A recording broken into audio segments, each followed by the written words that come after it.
दौरा आज धाराशिव आणि कात्रज होता आणि पहिली बातमी अशी आहे की सकाळी 3 लोक जाणार होते पण अगोदरच हेलिकॉप्टरमध्ये बिघाड झाल्याचं कळलं. लेट होते जातात काय नाही. खर तर मला सकाळी 10:30 वाजता मी निघणार होते हेलिपॅडकडे, म्हणजे विमानतळावरूनच हेलिकॉप्टर टेक ऑफ होणार होतं. पण मला कळवण्यात आलं की जे हेलिकॉप्टर मी काल वापरत होते त्याच्यामध्ये काहीतरी बिघाड आहे.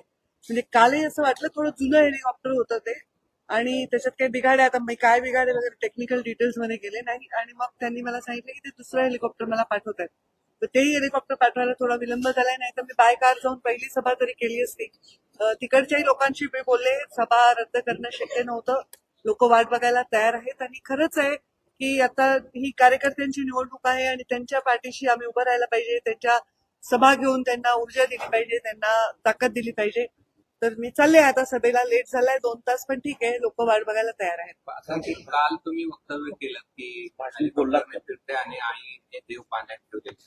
नाही म्हणजे लिटरली देव पाण्यात ठेवले म्हणण्याचा अर्थ असा आहे की माझी आई सतत लँड झाली का, टेक ऑफ झाली का, कारण शेवटी एवढी मोठी दुर्घटना जी झाली आहे ना त्याच्यामुळे सगळ्यांचे मन हादरलेले आहेत किंवा एक टेन्शन लोकांच्या मनामध्ये आहे. असंख्य कार्यकर्ते मेसेज करत होते, ताई विमान वापरू नका, ताई हेलिकॉप्टर वापरू नका.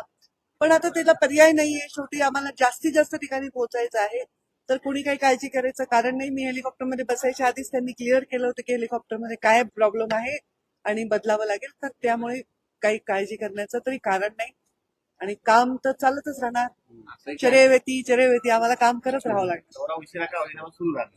हो, दौरा रद्द नाही होणार, काही झालं तरी दौरा पिका. कदाचित शेवटच्या 2 सभा रद्द होतील कारण अंतर खूप आहे, मी पोहोचू नाही शकणार बाय कार देखील. अशी एखादी मोठी घटना घडते त्यावेळेस हेलिकॉप्टर असेल किंवा विमान असेल, लँड करत असताना काळजी वाटते, भीती वाटते किंवा काही मनात काय असतं? आता काल मी त्यानंतर पहिल्यांदा आले.